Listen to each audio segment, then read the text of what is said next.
This is the Troxus T1 Electric Scooter. It's got dual batteries, one here, 350 watts of power. But how does it compare to like those scooters you ride on the street? Keep on watching our review to find out more.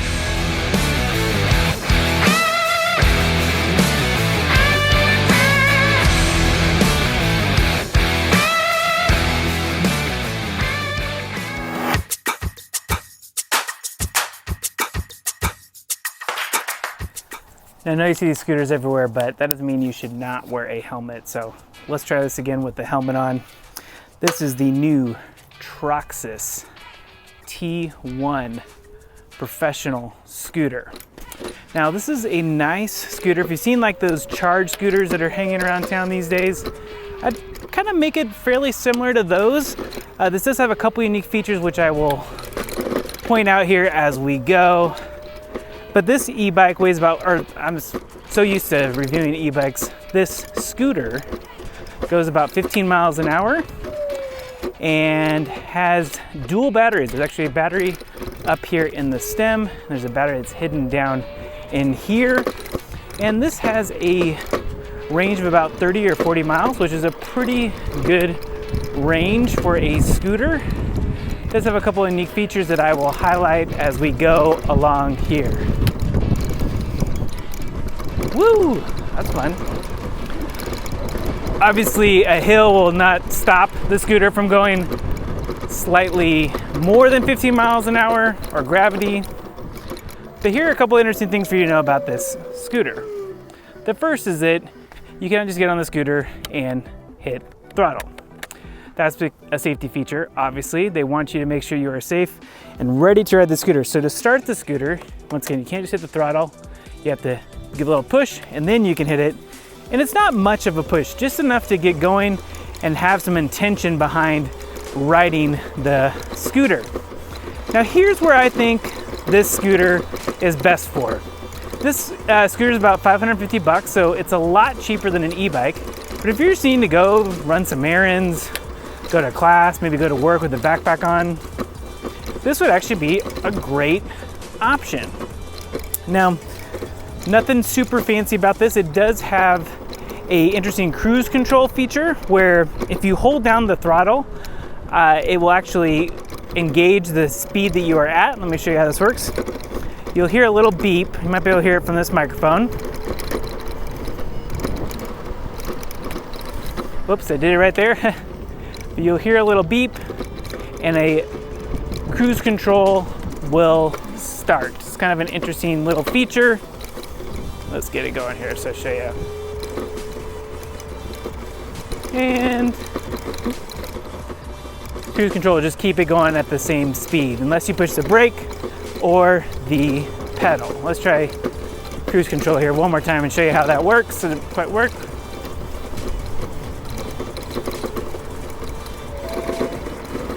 There you go. Now I don't even have my hand on here. This is part of the camera in case you were curious what that was for. But it's a nice little feature if you just want to not have to worry about keeping the throttle down. It's got 3 modes. One is very relaxed and does not have a whole lot of get up and go. I have it on level 3 here, and it works really well. Let's see, can we take this on some trail? Let's try it out. This e-bike is good for paved environments. If you do need to take this off-road, it is a little bit on the bumpy side. So just know that going into it. It's a little bit bumpy, especially like that. Especially like that. Not the easiest to handle, but it's perfect for the city. If you're looking to get out and explore the city a little bit. Once again, I kind of put these on par with the charge scooters that you may have seen around town. But it's a nice way to get around town, and I don't know what it is about scooters, but going 15 miles an hour does not seem to be super fast to me on a scooter. It does appear to be a lot faster on an e-bike, but you get going 15 miles an hour pretty easy, and it's almost like it's like too easy to navigate. I don't know how else to explain it. It almost feels like you're going slower than 15 miles an hour. Whoa. But this scooter handles hills incredibly well. There's the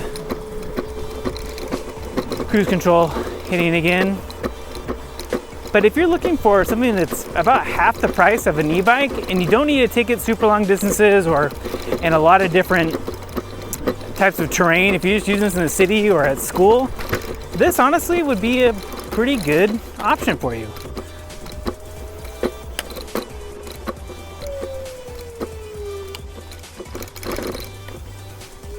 It does have a little display here. It is kind of hard to read in direct sunlight and with polarized sunglasses like I'm wearing right now, but it's a good option for anyone needing to get around town and have some fun doing it.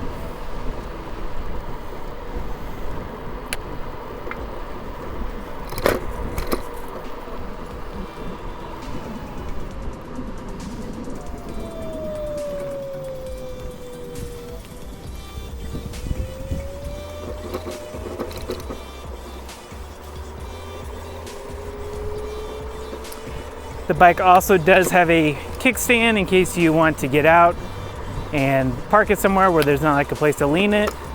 And it also does fold really well too. I'll show that to you up here.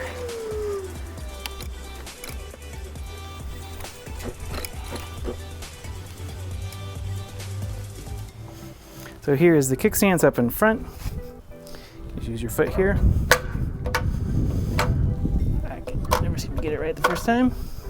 Pick it over there, and then it actually folds down really nice too. Check this out. So pull this up, pull this down,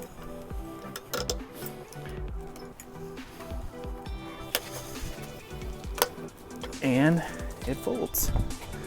Nice and cozy. Pretty cool, huh?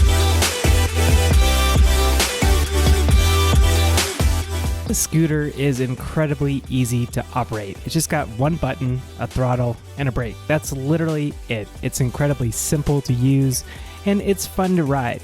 Who do I think the scooter is best for? It's probably for the person that rents a scooter, like a Lime scooter or a Spin scooter a lot, and wants to have a scooter of their very own, but maybe can't afford something like a more expensive e-bike. At $550, if you're tired of paying by the minute to rent someone else's scooter, this might be just the right thing for you. Now, I will say you need to be riding this on a paved road. It does get a little loud, it does get a little bumpy at times when you take it even on a sidewalk, so if you are not able to ride this on a paved road or a good sidewalk, I probably wouldn't recommend this electric scooter, but it's a lot of fun. The price is right, there's no frills, and it's incredibly easy to use. If you have any questions or comments, please let us know below. Make sure you hit like and subscribe. We hope to see you again real soon.